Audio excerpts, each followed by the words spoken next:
Welcome to Stories Mystics, your cozy space for calm and relaxation.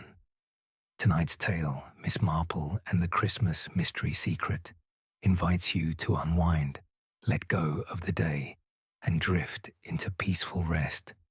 Join the inimitable Miss Jane Marple, the sharp-eyed spinster of St. Mary Mead, as she unravels a festive puzzle in the spirit of Agatha Christie's timeless tales. I'd love to know, where in the world are you listening from right now? Share it in the comments below, and don't forget to subscribe for more peaceful nights with Stories Mystics. Now, imagine a cozy dinner party turning deadly when poison strikes among old friends. Can the sharp-eyed Miss Marple unravel the twisted secrets before another falls? Tune in for chills and revelations in Murder Among Friends, Miss Marple's Deadly Dinner. Chapter 1. The Invitation to Doom. The mist clung to the cobblestone lanes of St. Mary Mead like a reluctant lover swirling around the ankles of villagers who hurried homeward under the dim glow of gas lamps. It was an evening in late autumn, when the air carried the sharp bite of impending frost, and the world seemed to huddle inward, whispering secrets to itself. Miss Jane Marple, that unassuming spinster with eyes sharper than a falcon's talon, sat by her parlor window, her fingers dancing over a skein of pale blue wool. Her knitting was not mere pastime. It was a rhythm, a meditation that allowed her mind to wander through the labyrinths of human folly. A knock echoed through the cottage, abrupt and insistent, shattering the quiet.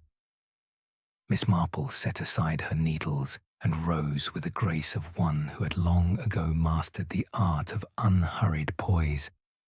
At the door stood a messenger boy, his cap askew, cheeks flushed from the chill.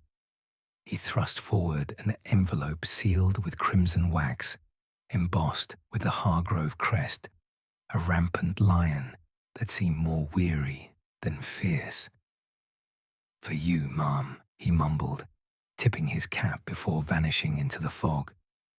Miss Marple sliced open the seal with a letter opener that had once belonged to her father, a relic from a bygone era of stern rectors and starched collars. The card inside was heavy cream stock, the script elegant and flowing. "Dearest Jane, it has been far too long since our schoolgirl days at Miss Weatherby's academy. I cordially invite you to a reunion dinner at Hargrove Manor this Saturday Eve. Old friends, fine wine, and perhaps a touch of nostalgia to warm the heart. Do come. Your presence would delight me beyond measure. Yours affectionately, Eleanor Hargrove. Lady Hargrove, if you must be formal." A smile tugged at the corners of Miss Marple's lips. Eleanor, bold, vivacious Eleanor, who had married into title and tragedy. Her husband, Lord Hargrove, had met his end in a hunting accident years ago, whispers of foul play lingering like smoke from a doused fire. The manor, perched on the outskirts of the village, was a sprawling edifice of ivy-choked stone and shadowed turrets, a place where secrets festered in the damp cellars. Miss Marple folded the invitation thoughtfully. Reunions, in her experience, were less about rekindling bonds and more about unearthing bones long buried. Saturday arrived with the sky bruised purple, thunder rumbling in the distance like a disapproving giant. Miss Marple donned her best tweed suit, the one with the subtle herringbone pattern that spoke of quiet elegance, and pinned a brooch of seed pearls to her lapel. A hired car ferried her through winding lanes, the driver silent as the gathering storm. Hargrove Manor loomed ahead, its windows flickering with candlelight, defiant against the encroaching dusk. Lady Eleanor greeted her at the grand oak doors, her gown a cascade of emerald silk that whispered against the marble floor. "Jane, darling Jane," she exclaimed, embracing Miss Marple with the fervour of lost youth. Her perfume was heady, a mix of jasmine and something sharper, like regret. You haven't aged a day. Come, meet the others. It's a small gathering. Intimate, you know. The drawing room was a symphony of opulence. Crystal chandeliers casting prismatic rainbows, velvet settees arranged around a roaring fire that snapped and popped like impatient applause. The guests milled about, glasses of sherry in hand, their conversations a veneer of civility over undercurrents of unease. First, there was Reginald Hargrove, Eleanor's brother, a man whose once handsome features were now etched with lines of dissipation. He lounged against the mantel, cigar in hand, his eyes darting like a fox scenting hounds. "Miss Marple," he drawled, extending a hand adorned with a gaudy signet ring. "Heard you're quite the observer. Eleanor speaks of you often, says you see things others miss." His smile was all teeth, no warmth. Beside him stood Victor Lang, the financier whose charm was as polished as his patent leather shoes. Tall and sleek, with hair slicked back like a raven's wing, he exuded the confidence of a man who traded in fortunes and favors. Enchanted, he purred, bowing slightly over Miss Marple's hand. "I've made my way in the city, you know. Stocks, bonds, the occasional venture into the exotic, but nothing beats the quiet countryside for recharging the soul." His laugh was low, resonant, but Miss Marple noted the flicker in his gaze when it met Reginald's, a spark of animosity, quickly masked. Then came Mrs. Beatrice Finch, the widow whose tongue was sharper than her late husband's scalpel. She was a plump figure in black taffeta, her neck dripping with pearls that seemed to weigh her down. "Oh, Miss Marple, I've read about your little adventures in the papers. How thrilling. Do tell. Have you ever solved a mystery involving a poisoned chalice? I adore such tales." Her eyes gleamed with the hunger of a gossip monger, flitting from face to face as if cataloguing scandals. Last was Clara Voss, the artist, a wisp of a woman with ink-stained fingers and hair cropped short in defiance of fashion. She hovered near the window, sketching idly on a napkin, her dark eyes absorbing the room like a canvas awaiting paint. "Pleased to meet you," she murmured, her voice a soft contralto. "Eleanor and I go back to our Parisian days, bohemian studios, absinthe nights. Life was freer then." There was a melancholy in her tone, a shadow that Miss Marple filed away for later contemplation. As aperitifs flowed, the air thickened with forced pleasantries. Reginald boasted of his latest horse racing win, his voice booming to drown out Victor's subtle jabs about risky investments gone awry. Beatrice interjected with tales of society balls, her laughter a trill that grated like chalk on slate. Clara remained aloof, her sketches growing more frantic, angular faces distorted by firelight shadows. Miss Marple sipped her sherry sparingly, her senses attuned to the subtle dissonances. A stolen glance between Victor and Clara, charged, intimate. A whispered argument in the corner, Reginald hissing at Eleanor about family debts and ungrateful leeches. Beatrice's ears perked, her smile predatory as she leaned in, pretending to adjust a vase. "Dinner is served," announced the butler, a stoic figure named Graves whose name suited his pallor. The dining hall was a cavern of mahogany and silver, the table laden with crystal and china that gleamed under candelabra flames. A storm had broken outside, rain lashing the panes like accusations, thunder punctuating the meal like dramatic flourishes. They seated themselves, Eleanor at the head, regal and composed, Reginald to her right, fidgeting with his napkin, Victor opposite, flashing his charismatic grin, Beatrice chattering beside him, Clara at the far end lost in thought, and Miss Marple between Eleanor and Clara, the perfect vantage for observation. The first course arrived, consommé shimmering like liquid amber, laced with herbs that perfumed the air. Conversation turned to reminiscences, school days pranks, youthful romances. But beneath the nostalgia lurked barbs. Remember how Victor always charmed his way out of trouble? Reginald sneered, his fork stabbing a bit too forcefully. Some habits die hard. Victor's eyes narrowed, but his reply was smooth. And you, Reggie, always the gambler. How's that estate in Monte Carlo faring? Still afloat?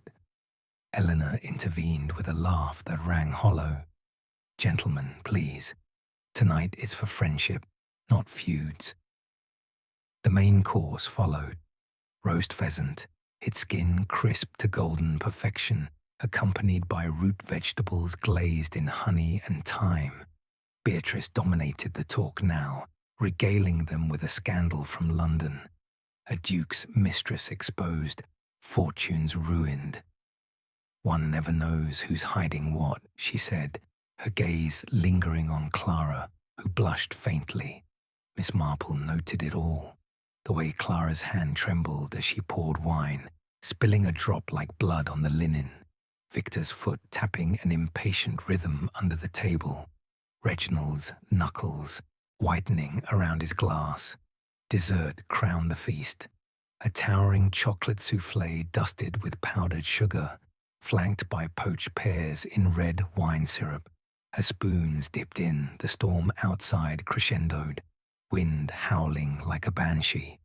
Victor raised his glass for a toast. To old friends and new beginnings, he said, his voice rich with irony. They clinked, sipped, and then it happened. Victor stiffened, his face contorting in agony. A gasp escaped him, followed by a choke. Foam bubbled at his lips, his body convulsing as he clutched his throat. The glass shattered on the floor, wine spreading like a crimson stain. Poison! Beatrice shrieked, leaping back. Chaos erupted. Reginald swore, pounding Victor's back futilely. Eleanor froze, her face ashen. Clara dropped her spoon, eyes wide with horror. Graves burst in, summoning help, but the storm had severed the phone lines, roads flooded and impassable. Miss Marple remained seated, her heart steady amid the pandemonium. She watched as Victor slumped forward, lifeless, his eyes staring blankly at the souffle. The doors were bolted against the gale, trapping them all inside with a killer. As the guests recoiled in shock, accusations already brewing in their stares, Miss Marple picked up her knitting from her reticule. The needles clicked softly, a metronome in the madness, her mind already weaving patterns from the threads of motive and opportunity. The night had just begun, and in the flickering candlelight, shadows danced like guilty accomplices. Chapter 2. Whispers in the shadows. The dining hall's grandeur had shattered like the fallen wine glass, its fragments glinting accusatorily under the flickering candles. Victor Lang lay slumped across the table, his once suave features twisted into a grotesque mask of final torment. The storm outside raged on, a symphony of howling winds and relentless rain that hammered the manor like judgment from the heavens. Inside, the air thickened with panic. The scent of roast pheasant now mingled with the acrid tang of fear and suspicion. Lady Eleanor Hargrove, her emerald gown dishevelled, pressed a trembling hand to her mouth. "We must call for help. Graves, the telephone." But the butler, his face ashen beneath his starched collar, shook his head gravely. "Lines are down, milady. The roads are flooded. No one can reach us till dawn at earliest." His voice, usually a model of composure, cracked like dry parchment. Reginald paced the room, his boots thudding against the Persian rug, cigar forgotten and smouldering in an ashtray. This is madness. Poison. Who would... He halted, his eyes narrowing as they swept over the group, lingering on Clara Voss, who knelt beside Victor's body, her artist's hands hovering uselessly, ink stains stark against her pale skin. Mrs. Beatrice Finch fluttered a lace handkerchief, her pearls clinking like chattering teeth. Oh, heavens! It's just like that dreadful affair in Brighton last year. The banker who dropped dead ate tea. They said it was cyanide, but mark my words, it was his wife's doing. Her words spilled out in a torrent, less from grief than from the thrill of scandal, her eyes alight with morbid fascination. Miss Jane Marple, amidst the whirlwind, remained an island of calm. She had gently covered Victor's face with a napkin, a small act of dignity in the chaos. Now, she suggested, they adjourned to the drawing room. Best not to disturb the scene, she murmured, her voice soft yet commanding, like a gentle breeze steering a sail. The inspector will want it untouched when he arrives. The others, grasping for any semblance of order, followed her lead, trailing into the adjacent chamber where the fire still crackled, oblivious to the horror. The drawing room, with its heavy drapes and leather-bound tomes lining the walls, felt smaller now, claustrophobic under the weight of unspoken accusations. Graves lit additional lamps, their golden pools pushing back the encroaching darkness, but shadows lingered in the corners, whispering doubts.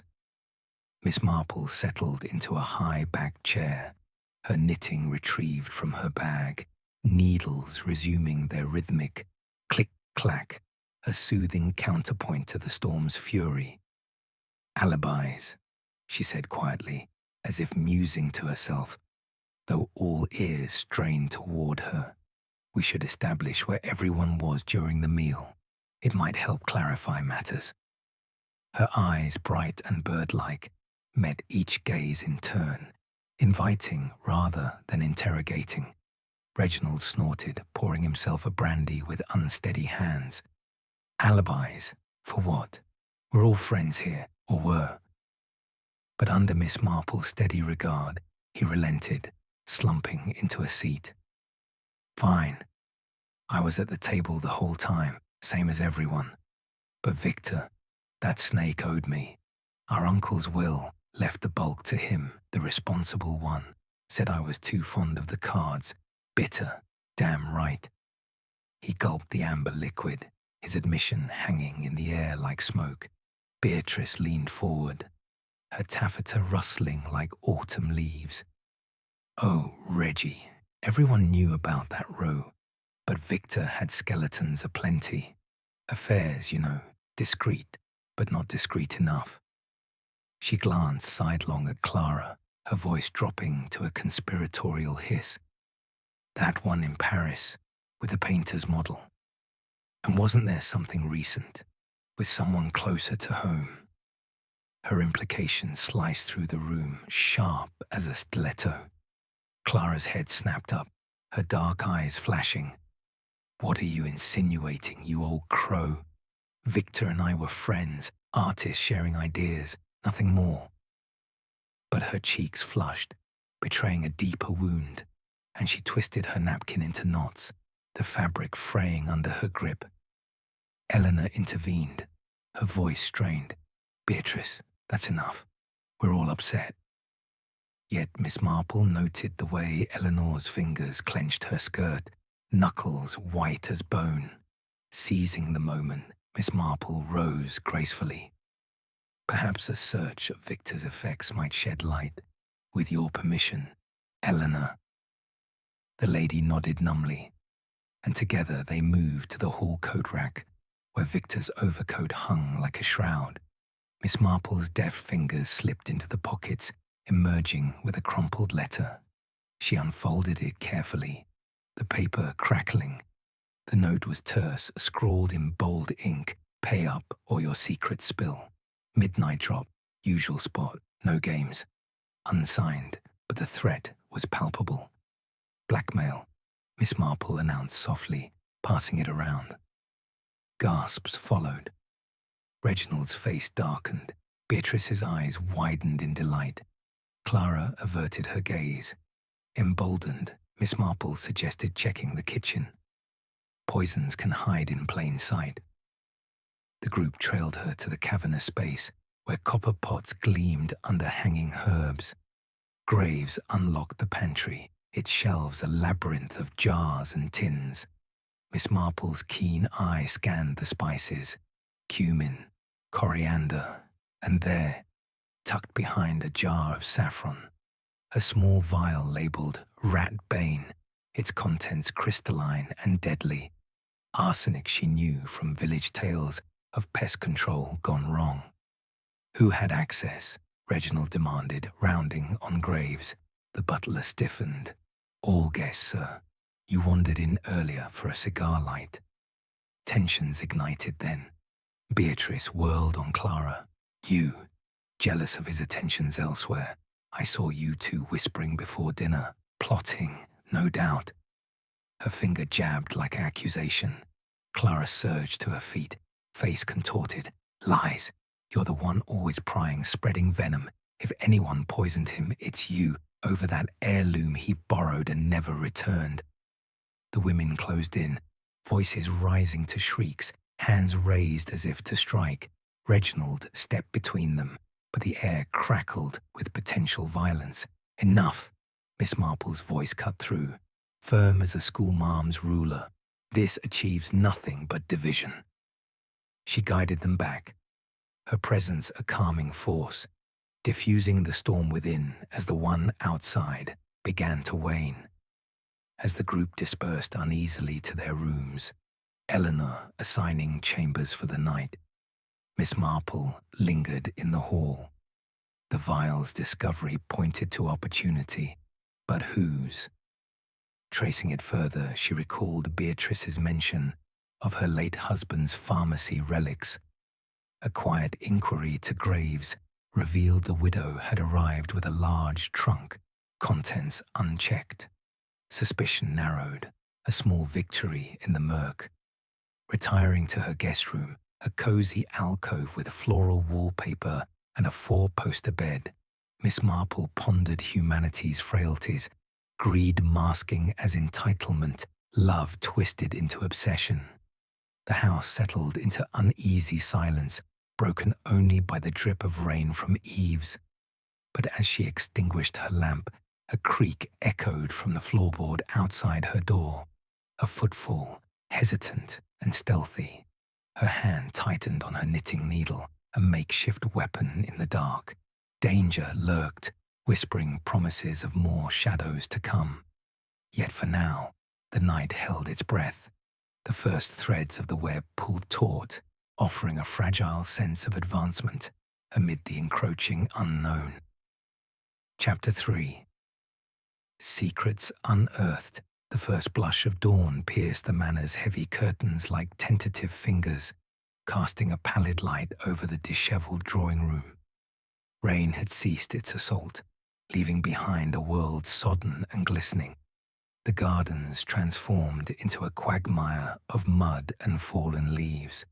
Miss Jane Marple had scarcely closed her eyes, her mind a whirl of fragmented clues.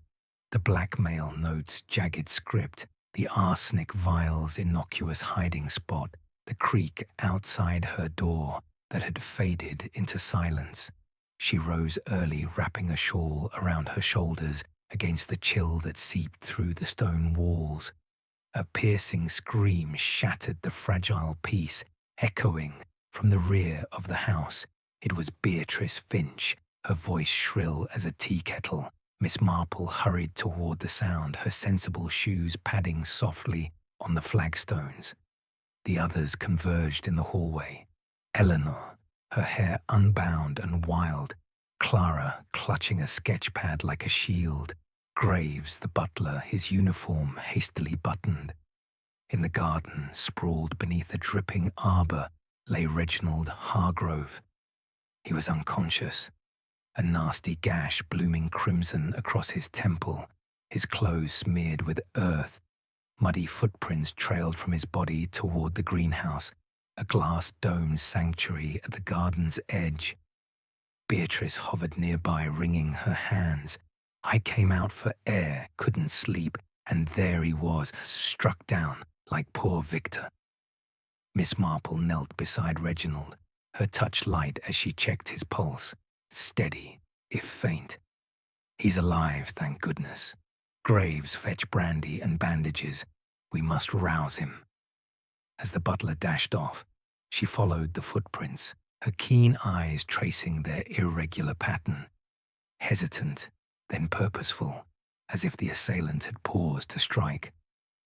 The greenhouse door hung ajar, its humid interior a jungle of exotic ferns and blooming orchids.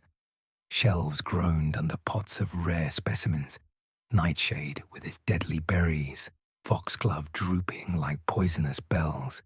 Miss Marple's village wisdom recognized them, plants that could kill with a whisper. Amid the foliage, a shattered pot lay on the floor, soil scattered, revealing a hidden compartment in the shelf. Empty, but lined with traces of white powder. More arsenic, or something subtler. Back at the arbor, Reginald stirred under the administered brandy, groaning as Clara pressed a cloth to his wound. His eyes fluttered open, bleary and accusatory. Ambushed, from behind, didn't see. But I heard a rustle, like silk. His gaze flicked to Eleanor's gown, then away, suspicion etching his features. Eleanor gasped, stepping back. Me? Reggie, how could you think? But her voice broke, tears welling as she sank onto a garden bench. The group encircled her, the air thick with unspoken questions. Miss Marple steered the conversation gently. Let's return inside.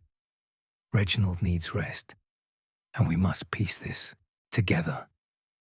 They helped him to the library, a room of towering bookshelves and leather armchairs where a fire was hastily kindled. As Graves tended the hearth, Miss Marple turned to Clara. You were up late sketching, weren't you? Did you notice anything unusual? Clara hesitated, her fingers tracing charcoal lines on her pad. A rough depiction of the manor at night, shadows elongated and menacing. I couldn't sleep either. Victor and I, we had a history. In Paris, years ago, a whirlwind romance. He promised the world, then vanished with my savings, invested in some scheme that collapsed. I confronted him yesterday before dinner. He laughed it off, said it was water under the bridge. Her confession hung heavy, but she met Miss Marple's eyes steadily. I didn't kill him. I was in my room all night. Ask Graves. He brought me tea at midnight. The butler nodded confirmation, his expression impassive. Indeed, miss, she never left. One alibi solidified, but motives multiplied. Eleanor, composure cracking like fine china, buried her face in her hands. It's all falling apart. Victor. He handled our finances after my husband died. Investments in railroads, mines, promised riches. But letters came last month. Fraud, embezzlement, the estate's ruin, debts mounting. I begged him to fix it, but he just smirked. Her sobs echoed raw and unfiltered, fueling the room's tension. Beatrice, ever the opportunist, pounced. So you had reason to silence him. And Reggie, perhaps he knew too much, threatened to expose you. Her accusations sliced the air, her pearls swinging like a pendulum of judgment. Reginald, propped on pillows, winced but retorted. Nonsense. If anyone's hiding, it's you, Beatrice. Your husband's old pharmacy, stocked with every toxin under the sun. I saw you unpacking that trunk yesterday, vials clinking like guilty secrets. Miss Marple's mind clicked like her knitting needles. The arsenic vial from the pantry, its label faded but distinctive. Mrs. Finch, might I see that trunk, purely to clarify? Beatrice bristled, but under collective stares, relented. Upstairs in her guest room, the trunk yawned open. Bottles of laudanum, digitalis extracts, and yes, a matching vial of arsenic half empty. For pests in my garden, she protested. Nothing sinister, but Clara, those art supplies of hers, pigments, solvents, some are lethal. Clara's face paled. Absurd. My paints are harmless. Oils, watercolors, though I do use Prussian blue, which has cyanide traces, but that's not. The room erupted in crossfire. Reginald defending Eleanor, Beatrice hurling barbs at Clara, alliances shifting like sand. Miss Marple interjected softly. Let's examine the facts. The greenhouse powder, likely from Beatrice's collection, but planted there. And Reginald's attacker, silk rustle, suggests a woman's gown, yet footprints are large, masculine. A clever pivot. She recalled Graves mentioning a gardener's shed nearby, tools missing. Dispatching him to check, he returned with a bloodied shovel. The weapon, concealed hastily. Fingerprints?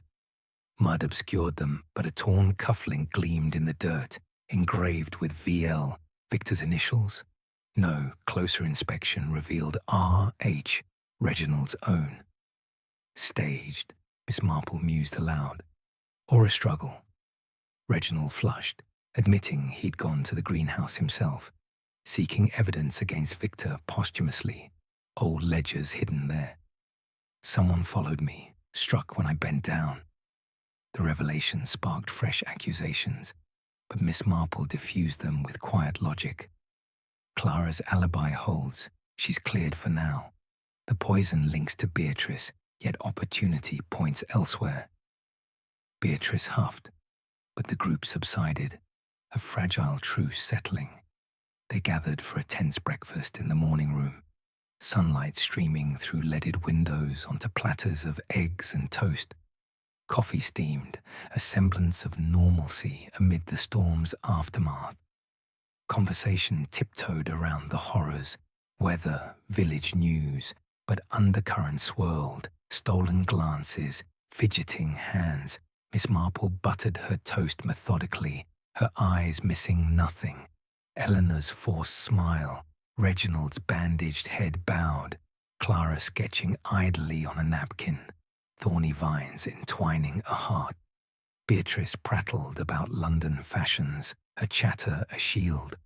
As the meal ended, a servant entered with a post, delayed by floods, but arrived at last. Among the letters, one slipped under Miss Marple's door earlier, unnoticed till now, anonymous, cut from newspapers. Stop prying, or join Victor in the grave. She tucked it away, heart quickening. The threat promised escalation, but for this moment, with one suspect tentatively absolved and alliances realigned, a breath of calm prevailed. The manor exhaled, its secrets unearthed, yet not fully bared, the dawn's light revealing paths to deeper truce.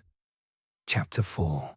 The web tightens. The sun clawed its way through the dissipating clouds, bathing Hargrove Manor in a hesitant golden hue that did little to dispel the pall of dread hanging over its inhabitants. Puddles mirrored the sky like shattered glass on the gravel drive, and the air carried the earthy scent of renewal mixed with decay from uprooted blooms in the garden.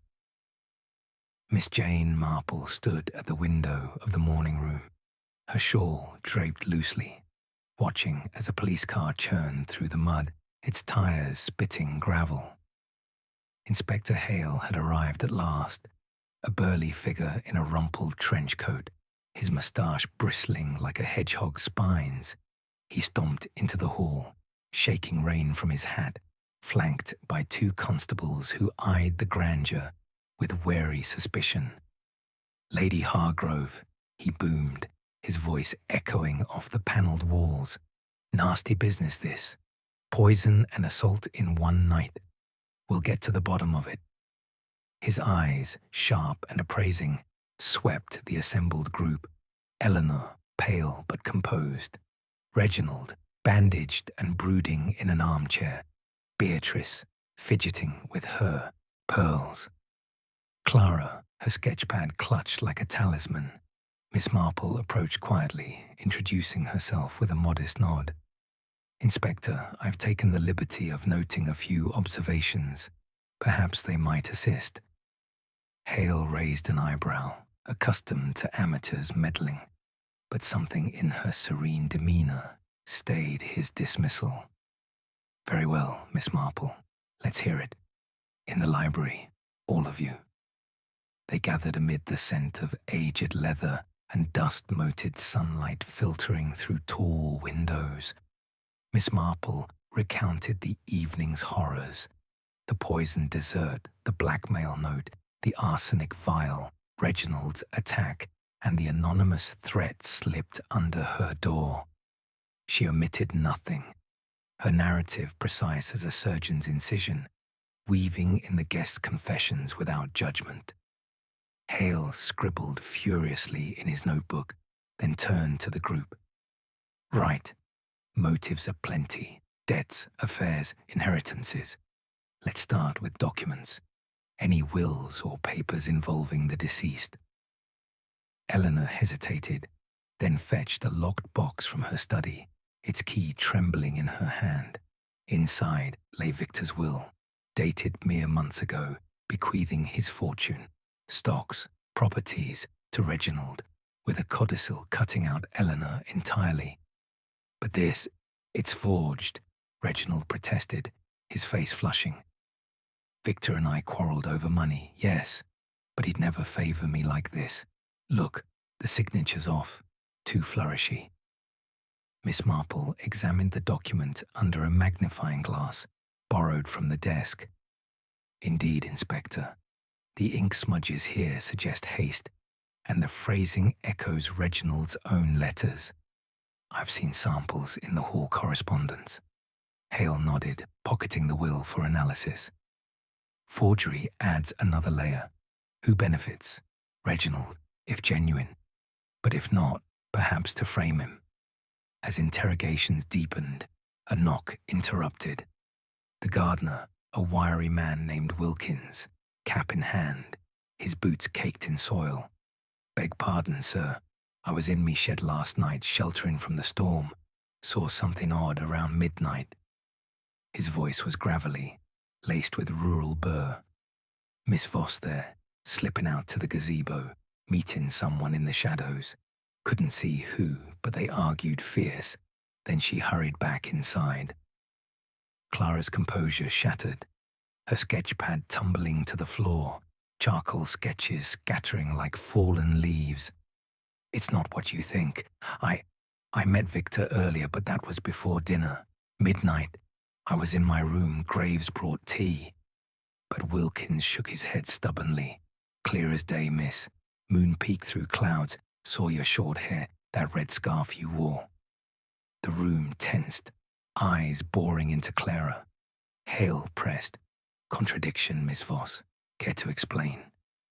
She crumpled, tears streaking her cheeks. "All right, it was Reginald. He cornered me, demanding I forge a painting for him, a fake masterpiece to sell off debts. I refused. We argued. But I swear, no harm to Victor." Reginald surged up, wincing at his wound. "Lies. She's twisting it. I asked for art advice, nothing more." Accusations ricocheted. Beatrice smirking at the unraveling, Eleanor defending her brother with fierce loyalty, her voice rising in indignation. "Reggie would never stoop to forgery. This is slander." Miss Marple interposed gently, her voice a soothing thread in the fray. "Perhaps we examine alibis anew. Mrs. Finch, you claim to be abed all night, but your room overlooks the garden. Did you see this rendezvous?" Beatrice faltered, her pearls twisting in her fingers. Well, I might have glanced out, but my nerves. I took a sleeping draught, slept like the dead." Under Hale's relentless gaze, her story crumbled like dry cake. "Fine. I was up, pacing. Victor stole my grandmother's brooch years ago. A sapphire heirloom, pawned it for his schemes. I confronted him in his room before dessert, demanded it back. He laughed, said it was lost. I might have handled his wineglass in anger, but poison, never. The parlor confrontation escalated, the library transforming into a cauldron of revelations. Hale paced, piecing it. So, Beatrice with access to toxins, motive of theft, Clara's secret meeting, Reginald's forged will, Eleanor's financial ruin. Eleanor wept openly now, clutching Reginald's arm. We were desperate, but murder? No. Miss Marple's quiet wisdom pierced the din. She had wandered the room earlier, her eyes catching anomalies others missed. Inspector, consider the overheard snippets. From the hall last night, whispers of payment due and end it tonight. And this. She produced a kid glove from behind a cushion, stained with a faint white residue. Found in the pantry near the arsenic, monogrammed BF, Beatrice Finch, Beatrice blanched. I lost that glove days ago. Someone planted it. But tests with a constable's kit confirmed arsenic traces. Hale's eyes narrowed. Convenient loss. And your pharmacy trunk, missing vials matched the poison's profile. As pressure mounted, a secondary thread unraveled. Wilkins, the gardener, shifted uneasily under questioning. There's more, sir. I saw another figure after Miss Voss left, skulking toward the house, then vanishing into the fog. His description, tall, cloaked, but a dropped cufflink matched one from Graves' uniform. The butler. Graves stiffened, his pallor deepening. Preposterous. I've served this family faithfully. But a search of his quarters yielded damning evidence, a hidden ledger detailing Victor's embezzlements with notations of payoffs to Graves for silence. Blackmail, Hale declared. You were Victor's accomplice in fraud, then turned when he cut you out. Graves cracked, sweat beading on his brow.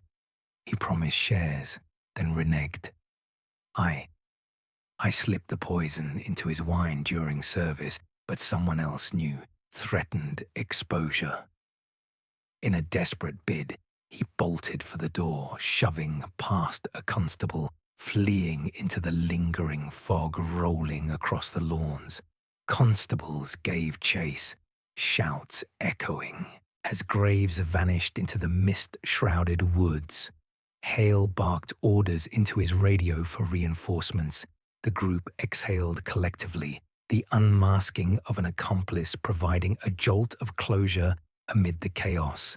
Motives clarified, Graves's greed intertwined with the guests' grievances, a web of complicity. Miss Marple reflected silently, her knitting resumed in her lap. Human frailties, betrayal cloaked as loyalty, desperation breeding villainy. The fog outside thickened anew, swallowing the fleeing figure, leaving suspense dangling like a noose. Key threads tightened, but the master puppeteer remained shadowed, the final knot yet to be tied. As the manor settled into uneasy vigil, waiting for Graves' capture, Miss Marple sensed the endgame approaching, her observations coalescing into inevitable truth. Chapter 5. The Final Reckoning. The fog clung to Hargrove Manor's grounds like a shroud, swallowing the distant shouts of constables as they pursued the fleeing butler, Graves, into the wooded fringes. Inside the library, the air hummed with a tense expectancy, the fire's embers casting elongated shadows that danced across the bookshelves like fleeing spectres. Inspector Hale paced the room, his boots thudding rhythmically on the oak floor, his mustache twitching with frustration. Slippery devil, that Graves, but he's just a pawn. Mark my words, the real architect is among us. The remaining guests huddled in a semicircle of armchairs, their faces etched with varying shades of exhaustion and dread. Lady Eleanor Hargrove sat rigidly, her hands folded in her lap, the emerald gown now creased and dulled by the night's ordeals. Reginald nursed his bandaged head with a tumbler of scotch, his eyes bloodshot and wary. Mrs. Beatrice Finch twisted her handkerchief into knots, her pearls catching the light like accusatory eyes. Clara Voss sketched absently on a fresh sheet, her lines jagged and abstract, betraying inner turmoil. Miss Jane Marple occupied a modest chair by the window, her knitting needles moving with deliberate calm, the pale blue wool growing into a scarf that symbolized the inexorable weaving of truth. She had pieced it together hours ago, the fragments aligning like stars in a constellation only she could discern. But a revelation required timing, a gentle unveiling to avoid shattering the fragile psyches before her. Hale halted his pacing, turning to the group with a steely gaze. "While my men hunt graves, we'll wrap this up. Miss Marple, you seem to have a knack for these puzzles. Any final insights?" She set her knitting aside, her voice soft yet resonant, like wind through ancient oaks. "Indeed, Inspector. The threads are knotted, but let's untangle them one by one. Victor Lang's death was no impulsive act. It was a symphony of desperation, orchestrated with precision. She began with the poison. Arsenic, traced not just to Beatrice's trunk or the pantry vial, but to a subtler source. Clara, your art supplies include cadmium pigments and solvents, but you also work with botanical inks, those rare plants in the greenhouse, foxglove, oleander. You've been experimenting with natural dyes, haven't you? Toxins extracted for authenticity in your palettes. Clara's pencil snapped, her face draining of color. "How did you—" "It's true, but only for art. Eleanor asked for samples weeks ago, said she was curious about my process." Her eyes darted to Lady Hargrove, wide with dawning horror. Eleanor stiffened, but Miss Marple continued undeterred. "The wine, Inspector. The poison was in Victor's glass during the toast, not the dessert, as we first thought. A clever misdirection. Graves served it, yes. But who directed him? The ledger in his room showed payoffs from Victor, but entries ceased recently. Someone else paid him last, a larger sum, to switch allegiance." Hale's eyes narrowed. "Eleanor, your estate's accounts. Let's see them." A constable produced ledgers fetched from the study, pages fluttering open to reveal withdrawals matching Graves' deposits. Eleanor's composure cracked, a single tear tracing her cheek. It was ruin, all of it. Victor embezzled everything. My husband's legacy, our future. He laughed when I confronted him, said I'd beg on the streets. I couldn't let him destroy us.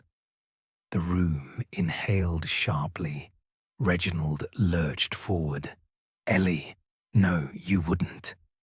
But his protest rang hollow, memories of their whispered arguments surfacing like submerged wreckage. Miss Marple nodded sympathetically. "Desperation breeds dark choices. You enlisted Graves, promising him a cut of the recovered funds. But Clara's toxins, unwittingly provided, were the key. You slipped the extract into the wine decanter, ensuring only Victor's glass was tainted during the pour. Graves's role was diversion, handling the glass last to draw suspicion." Clara gasped, rising to her feet. "You used me, my samples, for murder?" Her voice trembled, the sketchpad crumpling in her fist. Eleanor's facade shattered fully now, sobs racking her frame. "Not just me. Victor had claws in everyone. Reginald, he forged that will to pit you against me, divide and conquer. Beatrice, your brooch. He pawned it to fund his schemes, taunting me with the receipt. And Clara, your lost savings. He invested them poorly on purpose, to keep you dependent, orbiting his charm." Beatrice's eyes blazed. "That wretch! But I didn't—" Miss Marple raised a hand. "No, you didn't. Your glove was planted by Eleanor, stained with residue from the greenhouse to shift blame, and Reginald's attack, self-inflicted, perhaps. No, Graves again, on orders to create chaos, make it seem like a serial killer among us. Reginald hung his head. She asked me to search the greenhouse, said Victor, hid proof there. But the blow, I didn't fake that. Hale interjected, radio crackling with news. Graves captured in the woods, confessing under duress. Says Lady Hargrove masterminded it all. Poison, assault, even the anonymous note to Miss Marple to scare her off. The denouement unfolded in the dining room where it had begun. Hale assembled them around the table, the remnants of the fatal meal cleared, but echoes lingering in the polished wood. Eleanor stood, regal even in defeat, her confession pouring forth like a damned river unleashed. I hosted this dinner to end it cleanly. One strike, justice served. But secrets multiplied, like weeds. Victor's blackmail, his betrayals, they poisoned us all long before the arsenic. Clara wept openly. Reginald reached for his sister's hand, a gesture of fractured forgiveness. Beatrice, for once silent, stared into her lap. The gossip monger, humbled by reality's bite. Miss Marple observed it all, her heart heavy with the tragedy of human frailty. Friendship, like fine china, cracks under pressure, but truth mends in time. Hale made the arrests, Eleanor for murder, Graves for complicity. Clara and Beatrice were cleared, though shadows of involvement would linger in village whispers. Reginald, accessory after the fact for concealing suspicions, faced lesser charges. As handcuffs clicked, Eleanor turned to Miss Marple. You saw through it all, Jane. From school days, you always did. A faint smile, bitter-sweet. Perhaps in another life, we'd have been true friends. The manor emptied under the strengthening sun, constables escorting the guilty away. Miss Marple lingered on the steps, watching the car vanish down the drive. The village of St. Mary Mead awaited, its quiet rhythms a balm after the storm. She boarded her hired car, knitting bag in hand, reflecting on the evening's lessons, greed's corrosive touch, love's warped mirror, the quiet power of observation. Back in her cottage, as twilight draped the lanes, Miss Marple sipped tea by the fire. The case closed, justice prevailed, not with fanfare, but with the subtle satisfaction of order restored. No more dinners turned deadly, only the gentle click of needles weaving peace from chaos. The bonds of friendship, fragile as they were, had been tested and mended in the crucible of truth. And in St. Mary Mead, life flowed on, secrets buried anew beneath the mist.